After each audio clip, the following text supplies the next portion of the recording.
창세기 13장 14절로 우리 18절까지의 말씀을 읽었고요. 홀로 두신 아브라함에게 베푸신 하나님의 은혜에 대해서 함께 주님의 마음을 나누어 보고자 합니다. 어제 말씀을 우리가 잠깐 되짚어 보면 이 소유로 인하여 아브라함과 롯이 결국은 이별을 하게 됩니다.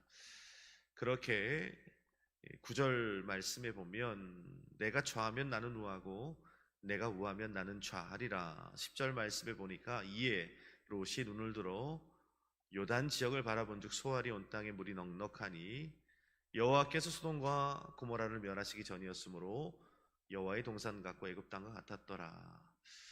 아멘. 이 롯이 소돔 땅을 향해서 갑니다. 그렇게 아브라함은 홀로 남겨지게 됩니다.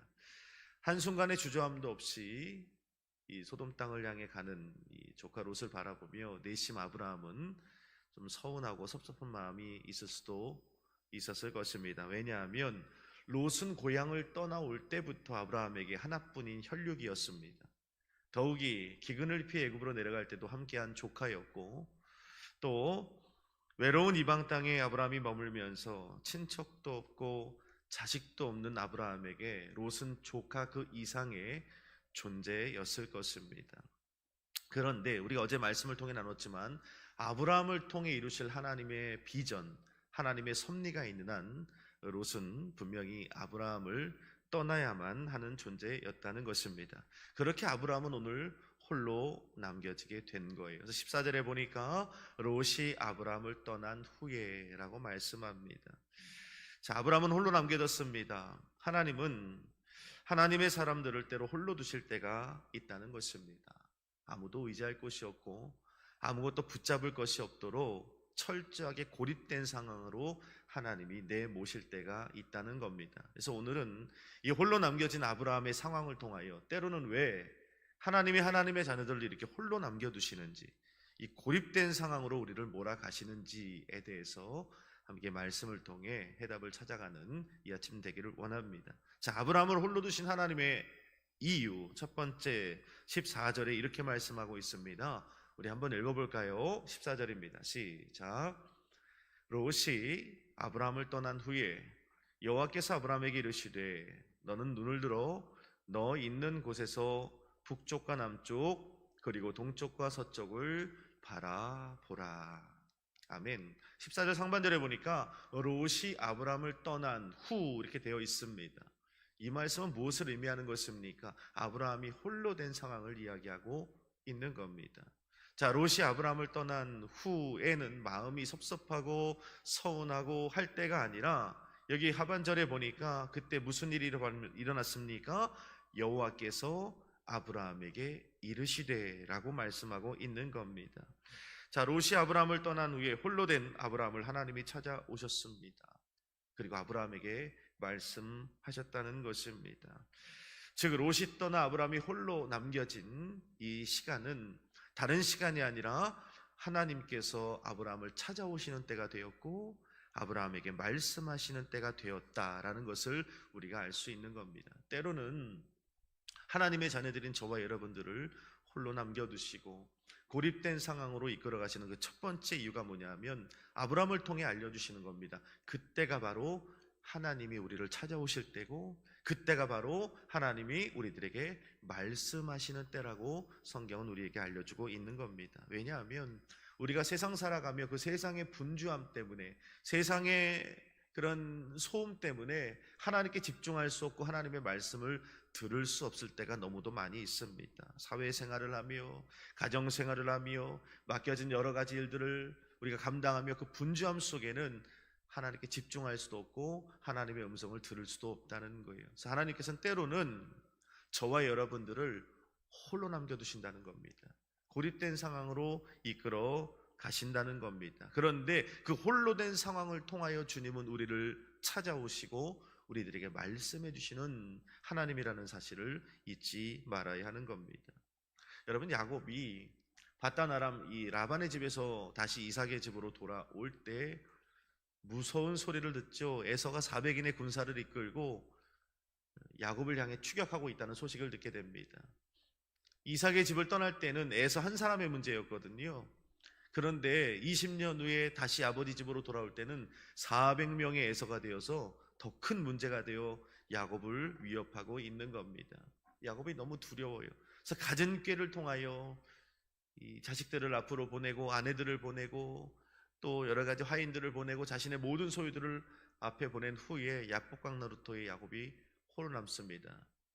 야곱이 홀로 남은 것이 아니라 우리는 그렇게 이해할 수 있죠. 하나님께서 야복강 나루토의 야곱을 홀로 남겨두도록 하신 거죠. 여러분, 왜 야곱을 야복강 나루토에 홀로 남겨두신 것입니까? 야곱과 씨름하려고 남겨두신 겁니까? 아니면 야곱을 그 환도뼈를 치시며 그의 어리석음을 책망하시기 위하여 이 야복강 나루토에 홀로 남겨두신 것입니까? 그렇지 않죠. 하나님께서 야곱을 야복강 나루토에 홀로 두셨던 근본적인 이유는 야곱으로 하여금 이제 하나님께만 집중할 수 있도록, 하나님께만 주목할 수 있도록 하나님께서 그 야곱을 홀로 두신 것입니다. 그리고 야곱을 찾아가신 후에 야곱에게 세미한 음성을 들려주시죠. 여러분, 기억을 되돌아보면 야곱이 야복강 나루토에서 하나님과 씨름한 후에 하나님께서 야곱에게 그토록 하고 싶으셨던 말씀을 한마디 던지십니다. 그 말씀이 무엇이었죠? 내가 이제는 야곱이 아니라 이스라엘이라 하리라, 이렇게 말씀하는 거예요. 야곱이 아니라 너는 이제 이스라엘이라, 이렇게 말씀합니다. 저는 그 말씀을 늘 묵상하면서 어떤 생각이 드냐면, 하나님께서 그 말을 야곱에게 얼마나 하고 싶으셨을까. 야곱의 일생 가운데 지금 나이가 한 90이 된 거 아닙니까? 70에 이 바단 아람으로 도망을 쳤는데 벌써 나이가 90이 되어버렸어요. 평생, 야곱 90평생에 하나님은 너는 야곱이 아니라 이스라엘이야, 하나님의 나라를 이루어갈 12지파의 시조가 될, 정말 기도의 그 조상이 될 야곱이란 말이다. 하나님 그 말을 야곱의 평생 동안 하나님 입에 담아 두셨을 것입니다. 너는 야곱이 아니라 남을 속이고 남의 것을 도둑질하고 남에게 손가락질 받는 그런 사기꾼 야곱이 아니라 너는 하나님의 나라를 이끌어야 할 이스라엘이라. 주님 그 말을 야곱의 평생 가운데 하고 싶으셨는데, 문제는 야곱의 주변에는 항상, 어제도 말씀을 드렸지만, 하나님의 말씀보다 더 중요한 존재들이 항상 있었다는 겁니다. 세상에 하나님의 말씀보다 더 중요한 것들이 많다 보니까 하나님께 집중할 수 없었고 하나님의 말씀을 들을 수가 없었다는 겁니다. 넌 야곱이 아니라 이스라엘이라. 이스라엘이 뭡니까? 성경에 보니까 하나님과 겨루어 이긴 사람. 너는 승리자야. 승리자의 칭호를 하나님이 주고 싶으셨는데 야곱의 귓가에는 너무 들리는 세상의 소음이 많은 거죠. 어떤 소음이 있었죠? 우리가 지난 시간에 말씀을 되짚어보면 항상 어머니 리브가의 음성이 있었습니다. 장자권을 빼앗을 때도 리브가가 끊임없이 3번이나 외치죠. 어머니 리브가의 말대로 하라. 넌 내 말대로 하라. 내가 다 책임질 테니 너는 내 말대로만 하면 된다. 어머니의 말씀이 있으니 하나님의 말씀이 들릴 수가 없는 겁니다. 바단 아람에 가서도 사랑하는 라헬의 음성이 있는, 내가 너무도 사랑하는 겁니다. 라헬만 보이니까 하나님 앞에 집중할 수가 없는 거예요. 나중엔 또 요셉만 보이니까 하나님께 집중할 수가 없는 겁니다. 다 돌려보내고 하나님께서 야복강 나루토에 야곱을 홀로 두시는 거예요. 왜 그렇죠? 야곱을 그때 찾아가시는 겁니다. 그리고 말씀하는 거예요. 그토록 하나님 입에 담아두었던 말씀, 너는 야곱이 아니라, 사기꾼이 아니라, 남을 속이는 자가 아니라 이스라엘이라, 하나님 나라의 큰 일꾼이라. 주님은 그 말씀을 하시는 것입니다. 여러분, 혼자라는 생각이 드시는 분들이 있습니까? 오늘 철저히 고립되어서 견디기 힘들고 좌절스럽고 낭망하고 불안하고 초조한 그런 분들이 계십니까? 여러분 잊지 마세요. 여러분들이 하나님의 백성이 분명하고 하나님의 자녀가 분명하다면 여러분, 그때는 여러분들이 좌절하고 실망하고 불안하고 초조할 때가 아니라 오늘 분명히 본문을 통해 말씀합니다. 그때가 하나님을 만나는 때입니다. 그리고 그때가 하나님이 내게, 우리 가정에게, 우리 교회에게 말씀하시는 때라는 걸 저와 여러분들이 잊지 말게 되기를 바랍니다.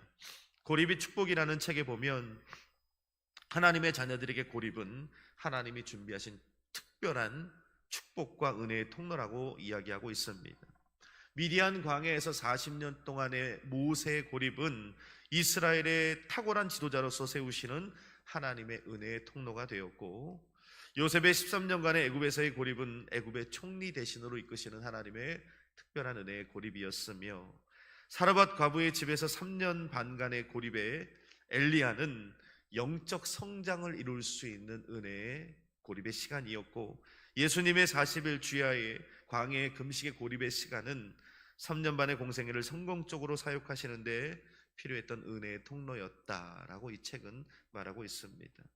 그렇기 때문에 하나님의 사람들에게 홀로 남겨두시는 시간, 이 고립의 시간은 다 하나님의 은혜와 축복이 있는, 하나님이 찾아오시고 말씀하시는 시간이라는 걸 우리 모두가 잊지 않기를 바랍니다.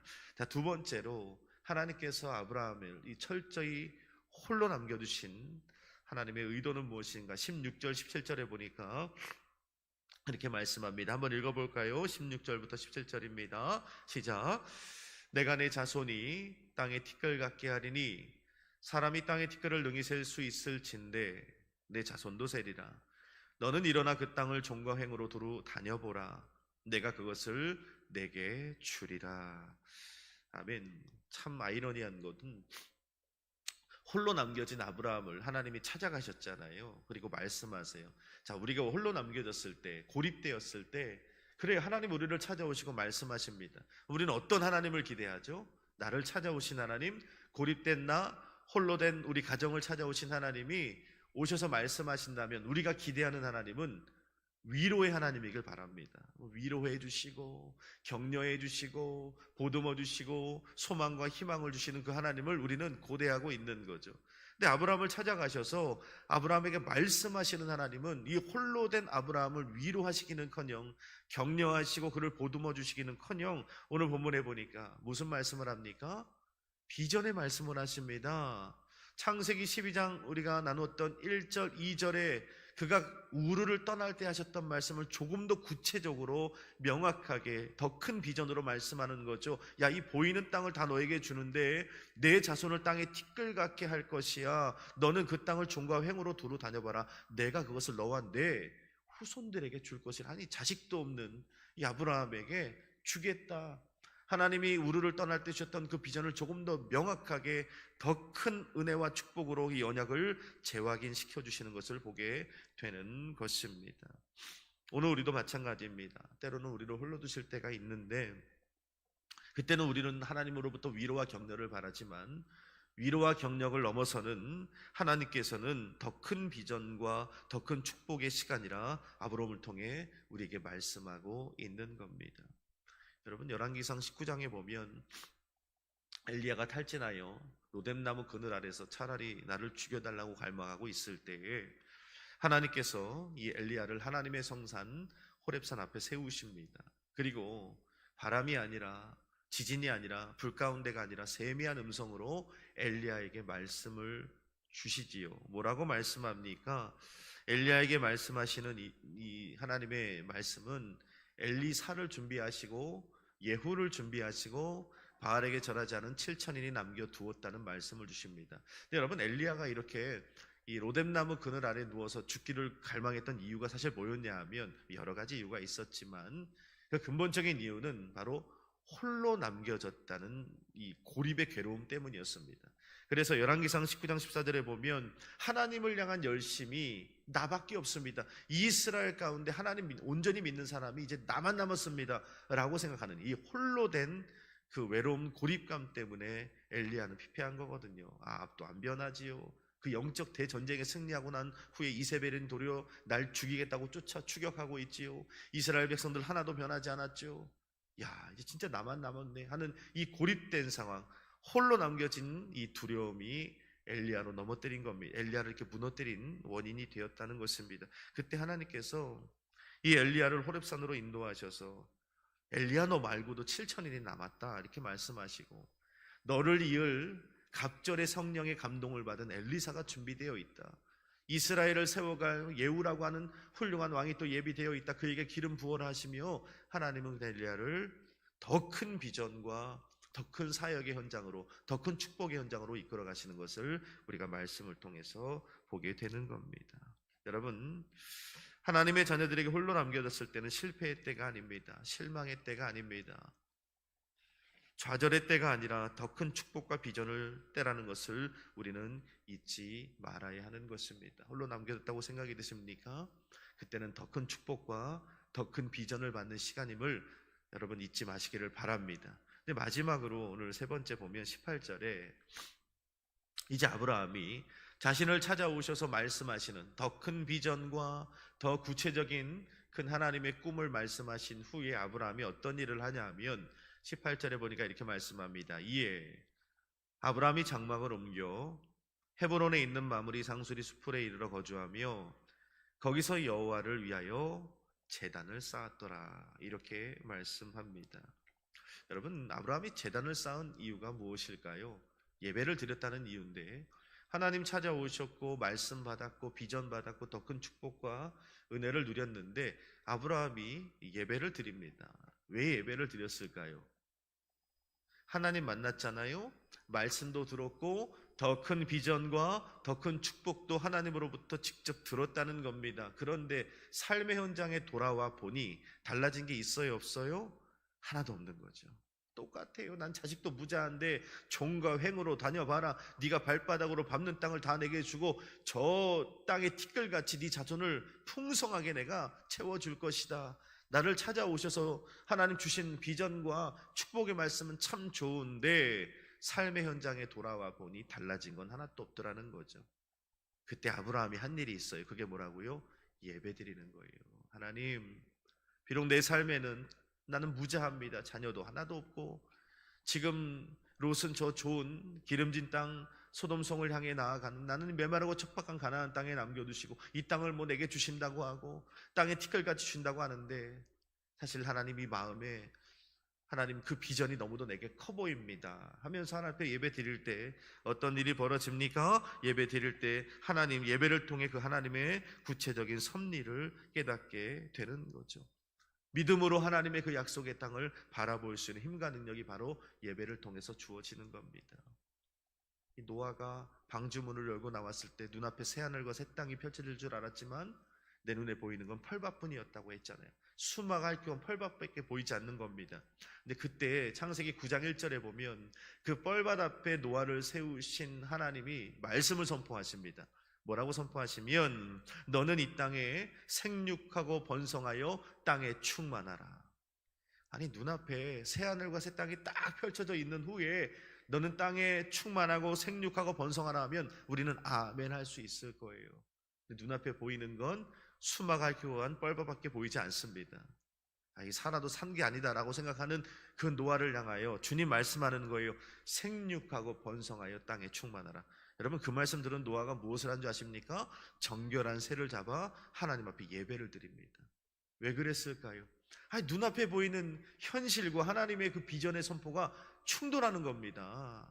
눈앞에는 지금 뻘밭만 보이는데 무슨 생육을 말하고 번성을 말하고 땅에 충만하라 말씀합니까? 그런데 노아가 예배를 드리면서 어떻게 돼요? 하나님의 그 섭리가 하나님의 그 약속하신 비전이 점점 더 확실해지는 거죠. 마음에 확신이 생기는 거고 결국엔 노아와 그의 후손들을 통하여 정말 생육했고 번성했고 땅에 충만한 은혜를 노아가 보게 된 줄로 믿습니다. 그래서 우리 삶이 예배가 필요한 거예요.